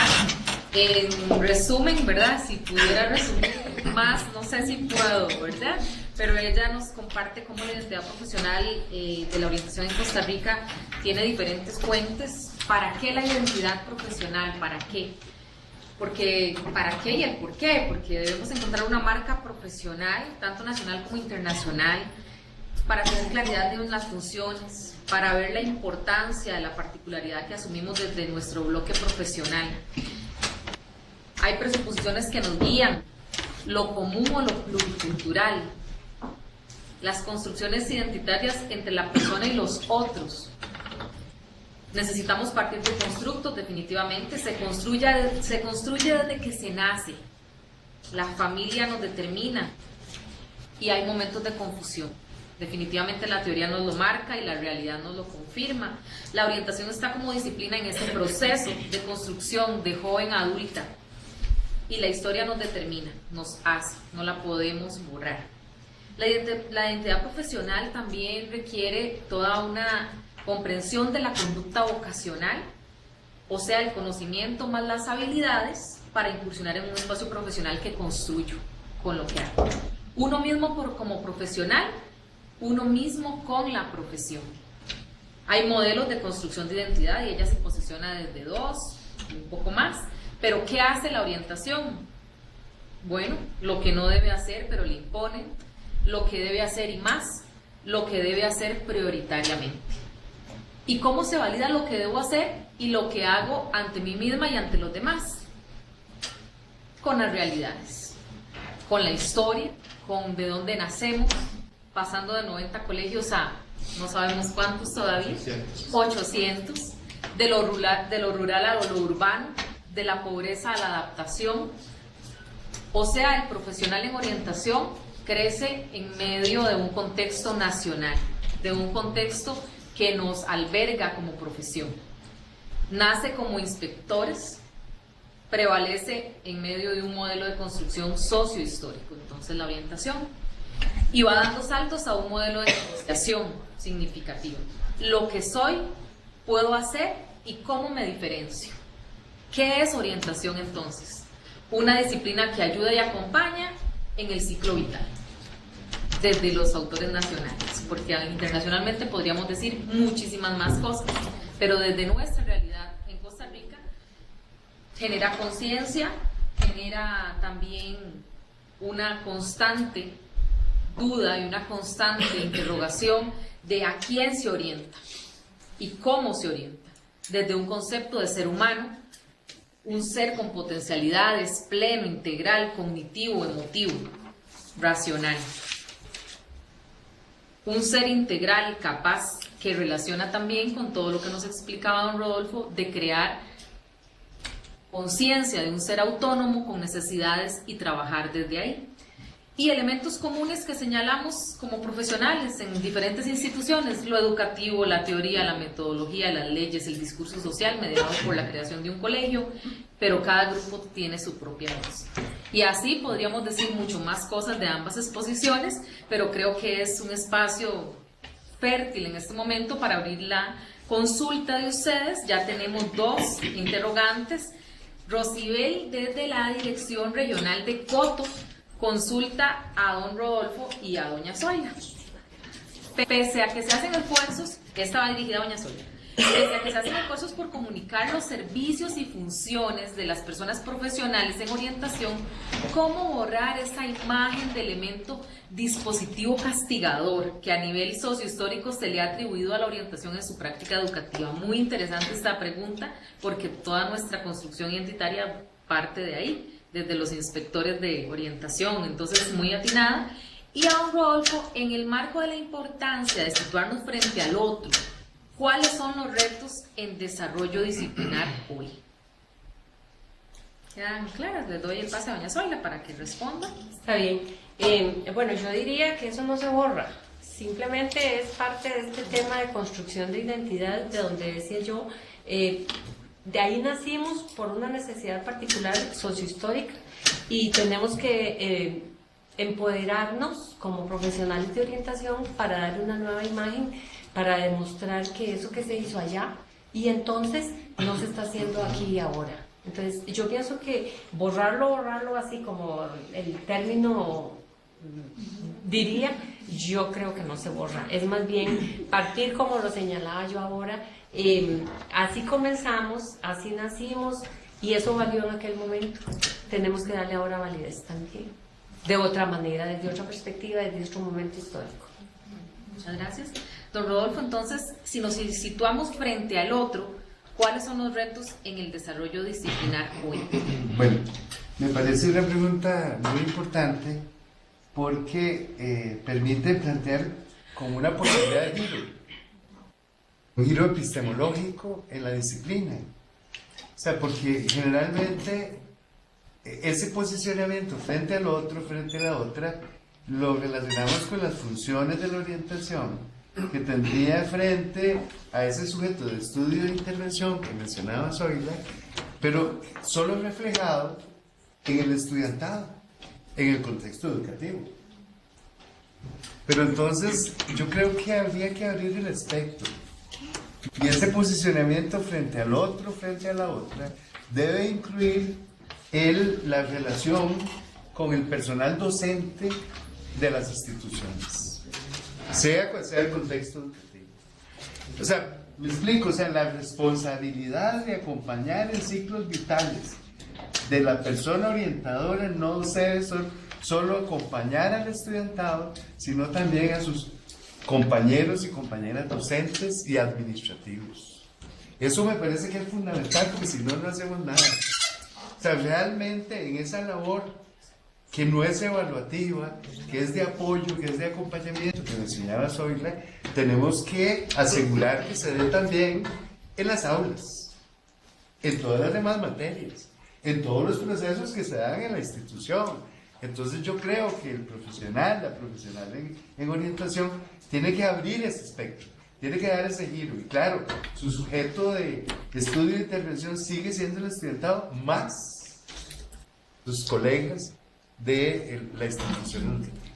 Muchas gracias, don Rodolfo. Le vamos a dar el pase a la sala ubicada en el CTP de Upala, así hacia nuestra frontera norte, el CTP de Upala. Bienvenido con sus preguntas. Muy buenas tardes, compañeros, compañeras del sector educativo costarricense, sobre todo en la parte de orientación. Más que preguntas, son comentarios desde los inicios de la orientación a nivel mundial, elementos que no se contaron hoy desde un punto de vista de la génesis. Toco aquí información sobre Frank Parsons, muchos y muchas lo conocemos. En 1908 hace la apertura de la oficina vocacional de Boston. ¿Por qué toco este tema de Parsons? Porque eso es lo que nos genera la identidad como profesionales en orientación. Es decir, lo que nos diferencia, y toco el segundo punto que no tocó la segunda expositora, ¿qué nos diferencia de las otras profesiones? La parte vocacional, punto. No hay nada a nivel nacional con la parte de psicología, trabajo social, counseling y demás, el coaching o como lo quieran ver, que haga hincapié a la diferencia profesionales en orientación. Ahora, ¿qué hay que tomar en cuenta acá? ¿Será acaso, como hipótesis, que el sistema educativo costarricense y los demás ámbitos en los cuales el profesional de la orientación se desarrolla ha consumido esa parte vocacional? Segunda hipótesis, ¿será que las casas formadoras han obviado un poco esa parte? La parte vocacional. Y otro elemento que tomo en consideración son los resultados del último Estado de la Nación en la parte educativa, que tenemos un rezago de 30 años más o menos en comparación con otras disciplinas. Ejemplo muy puntual, la medicina avanza, las leyes avanzan, la ciencia avanza y la parte educativa, decía el compañero, el primer expositor, y me sonó muy curioso y tiene toda la razón. Resulta que para el 2017 seguimos con la parte conductual, claro, nos ayuda mucho. Es decir, le pongo la carita feliz a aquel chiquito que hizo caso. Pero ¿qué otros elementos teóricos ha hecho la educación en donde nos puede aportar un mejoramiento de la calidad del servicio que nosotros como profesionales brindamos a la educación costarricense? Esa sería mi información en este caso, lo que quería acotar con ustedes. Muchas gracias, un saludo para todos y todas. Muchas gracias a los compañeros del CTP de UPALA. Recordemos dar nuestro nombre y dónde nos desempeñamos para poder hacer una identificación más individual, ¿verdad? Que queremos estas participaciones. Y recordemos también que la videoconferencia que nos alberga hoy, nos reúne, tiene como propósito principal señalar los diferentes procesos de construcción identitaria profesional en el contexto costarricense. Habrá otro espacio en nuestra segunda videoconferencia que no queremos irnos sin recordarles, que será el 31 de octubre, donde vamos a diferenciar funciones que, aunque se dan en contextos también muy diferentes, nos unen como profesionales en orientación. Tenemos claridad que hay funciones que nos distinguen de otras profesiones, pero ese no es el tema que nos compete en esta videoconferencia, sino es la construcción de la identidad profesional como se ha venido dando en nuestro contexto nacional, que definitivamente es muy diferente a otros contextos, y por eso hemos querido rescatar en estas videoconferencias esa historia para irnos fortaleciendo también en nuestro identitario profesional. Vamos a darle el pase al CTP de Cotay en San Carlos y pedirle que la participación sea muy breve porque el tiempo nos está ganando. CTP de Cotay en San Carlos, adelante. Sí, muy buenas tardes. Es lo siguiente, no es consulta, sino tal vez es un comentario o una observación.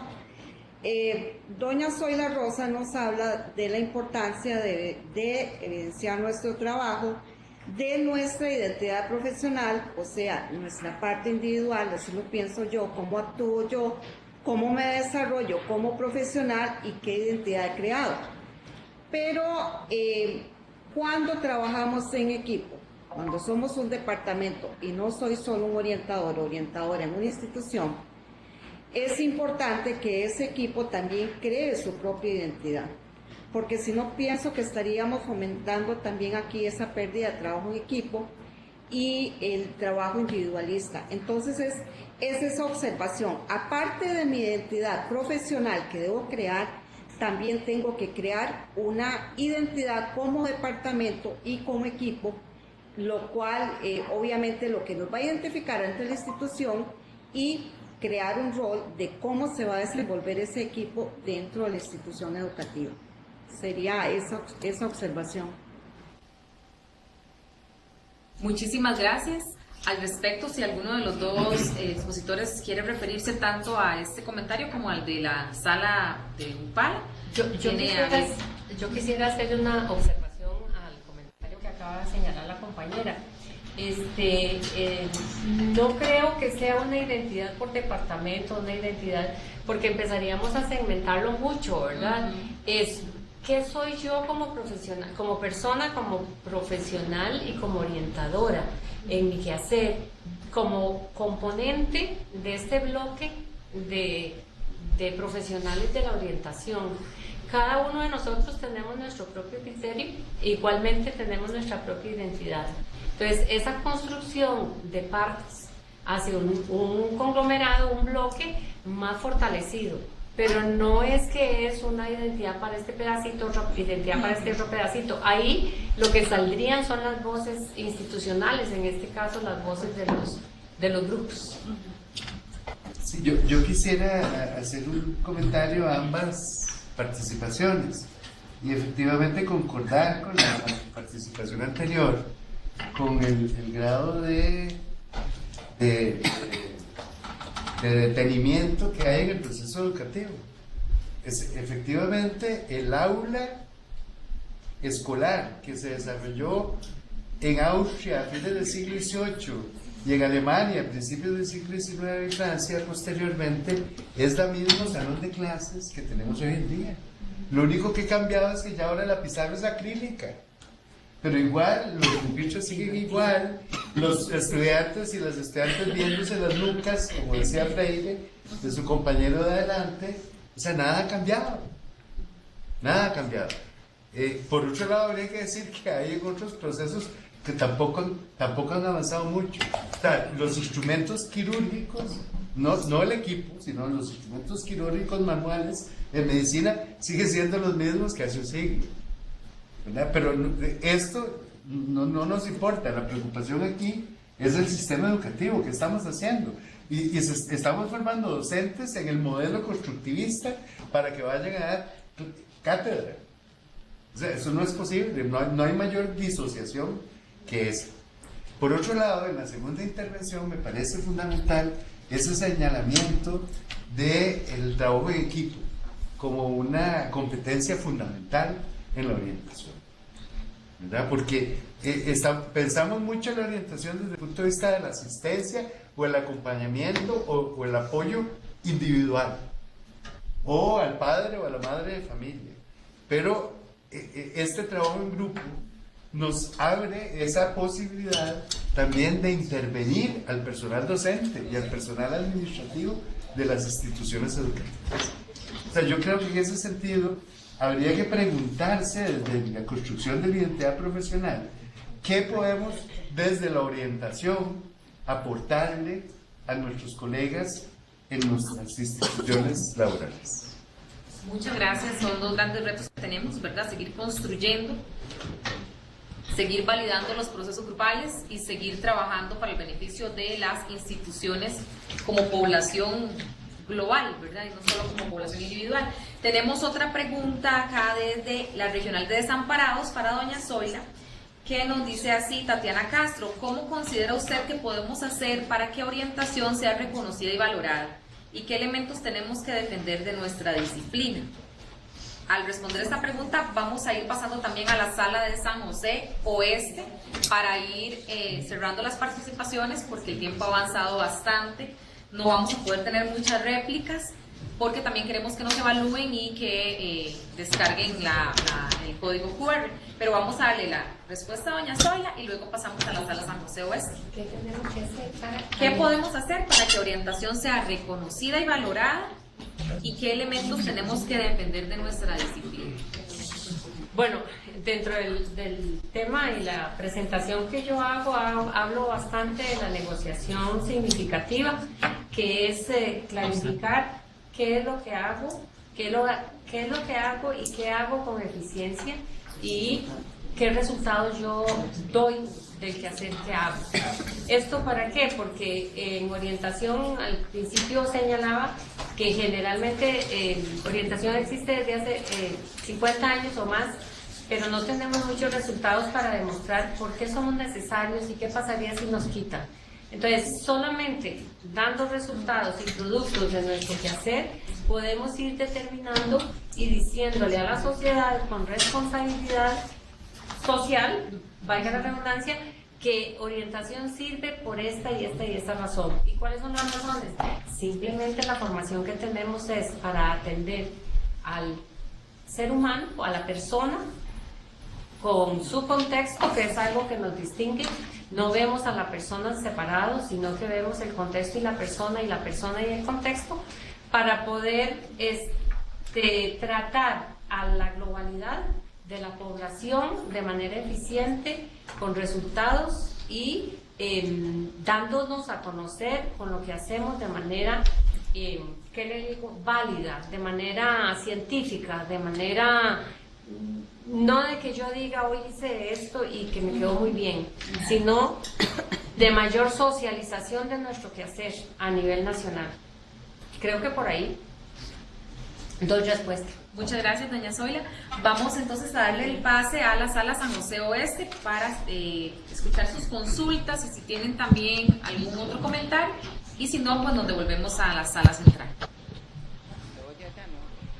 Buenas tardes, mi nombre es Adriana Méndez y quisiera hacer la siguiente reflexión.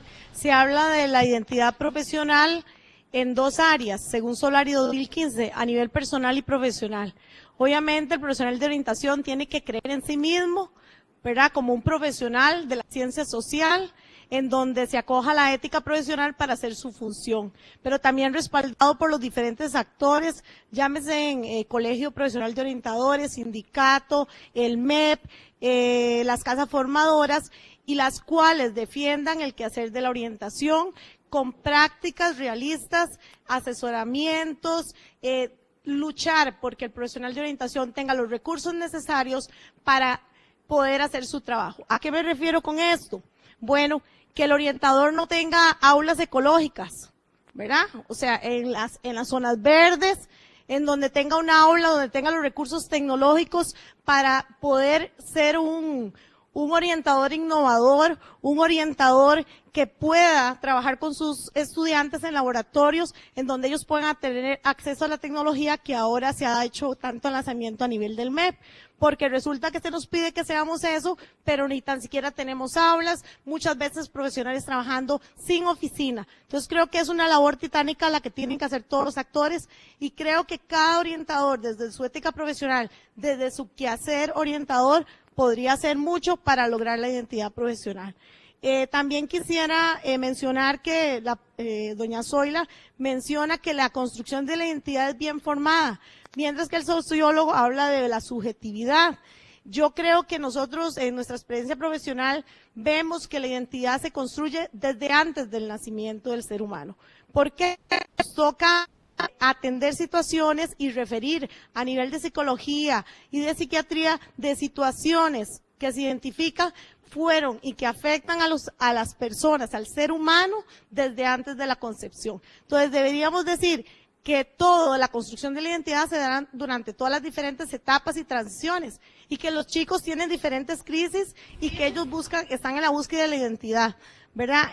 Yo creo que ambas, la identificación del profesional tiene que ser a nivel personal y también a nivel profesional. Creo que tenemos que trabajar en que todos los actores que nos representan, incluido el mismo orientador, sean una unidad y no una lucha de poder a ver quién sabe más. Yo creo que nosotros estamos en una trinchera donde se nos pide que tenemos que, y le decimos al estudiante, trabajo en equipo, ¿cómo se llama? Proactivo.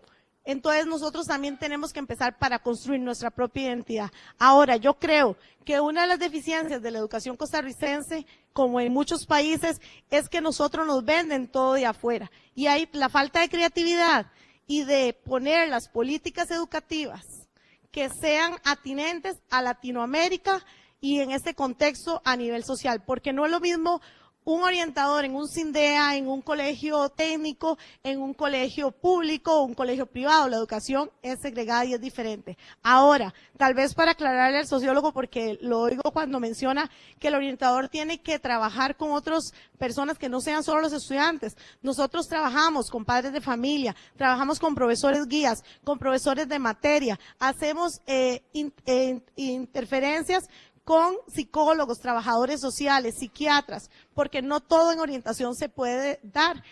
Es un orientador por un rango de casi 400 estudiantes.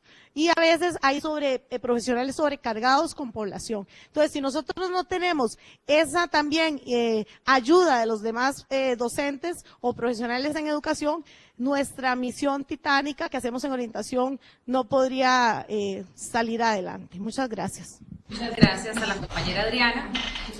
Bueno, nada más reiterar que el compañero Rodolfo es filósofo, ¿verdad? No es sociólogo. Entonces, por ahí todos estamos en esa lucha de posicionar nuestra identidad profesional.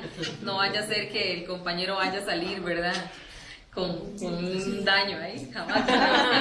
Sin identidad mental. Una crisis identitaria. Exactamente, una contradicción en el tema que nos acompaña hoy. Bueno, vamos a dar el último pase. Lastimosamente el tiempo nos gana, todas las salas cierran a las 3 de la tarde. Hemos tratado de cumplir con el objetivo de la videoconferencia. Son 2:57 en nuestro reloj. La última solicitud estaba aquí para la sala central. Solamente recordarles a cada sala que tienen un espacio de evaluación con un código QR, o la persona encargada de la sala también tiene un link que pueden acceder para poder responder a la evaluación.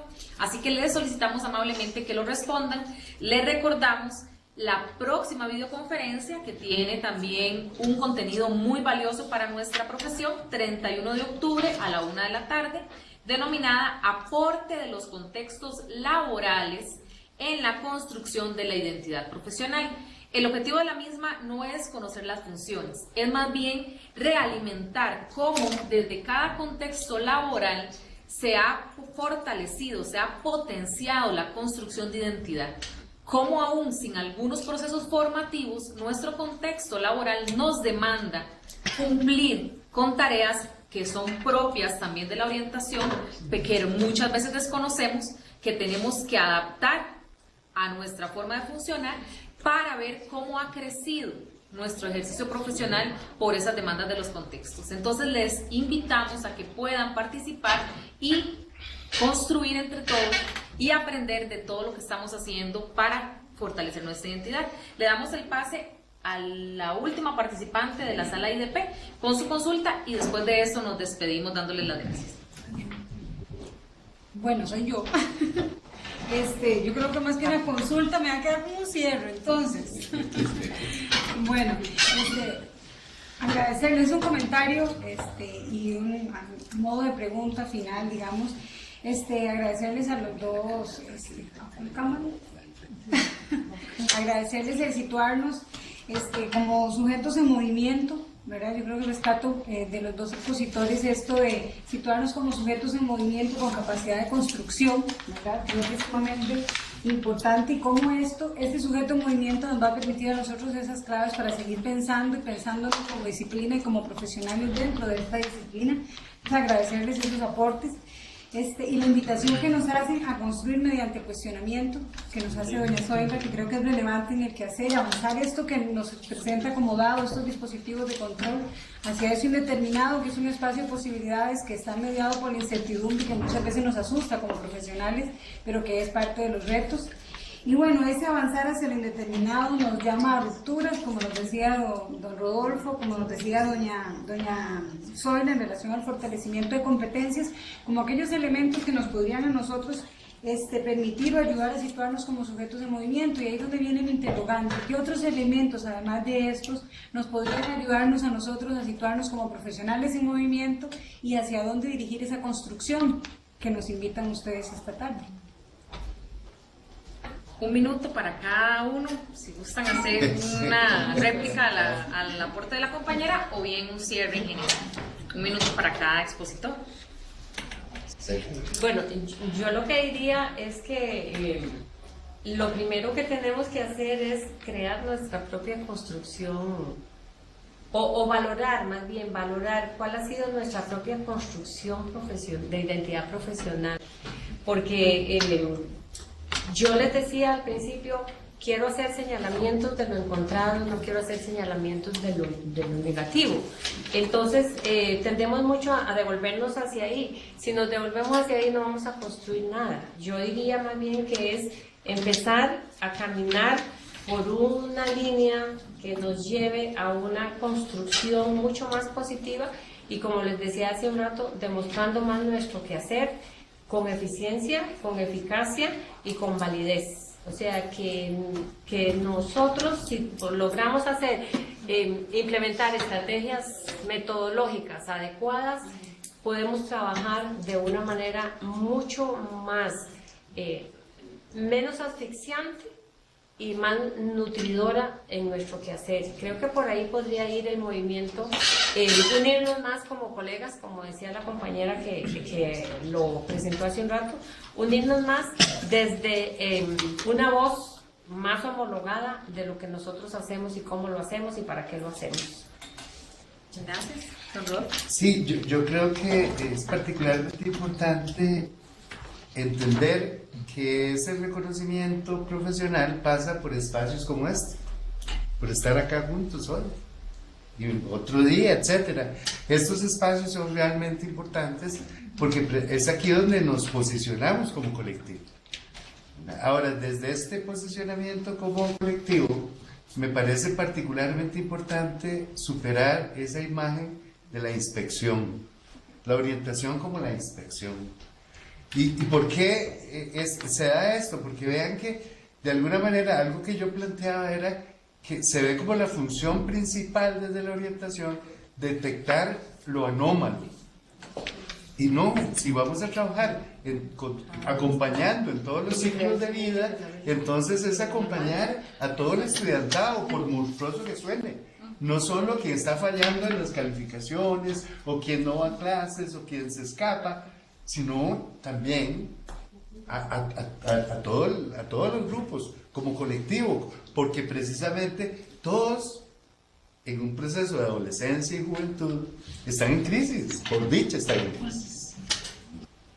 Así es, al igual en todos nuestros espacios de intervención, trabajamos con todos los ciclos de vida, entonces es un reto siempre constante. Muchas gracias, les recordamos la primera fase del cierre de inscripciones es para el 19 de septiembre para el Congreso presencial en marzo, entonces les motivamos, les pedimos amablemente que, pues como decimos popularmente, corran la voz entre los colegas y las colegas, que nos motivemos a participar en nuestro congreso presencial y recordar que el 19 de septiembre cierra este primer periodo de inscripciones, aprovechar las diversas formas de pago, los diversos momentos que se han dado para ir haciendo los pagos fragmentados, aprovechar también esta oportunidad de compartir experiencias profesionales, de inscribir ponencias si aún hay tiempo y no perdernos ese espacio tan valioso que por supuesto estamos totalmente convencidas y convencidos que va a fortalecer grandemente a nuestro gremio profesional. Por lo demás, los esperamos el 31 de octubre. Que tengan una linda tarde. Muchas gracias a todas las salas que se conectaron, que sabemos que son muchas. Ahí vemos Upala, vemos también Río Frío, Heredia, por ahí vi la Dirección Regional Sulá también, Cotay, en fin, cada uno de los espacios en Turrialba y demás que se han conectado, les agradecemos su presencia y a las personas de la sala central también. Quedamos despedidos y los dejamos para que ustedes continúen con sus acciones de la tarde. Muchas gracias y feliz tarde.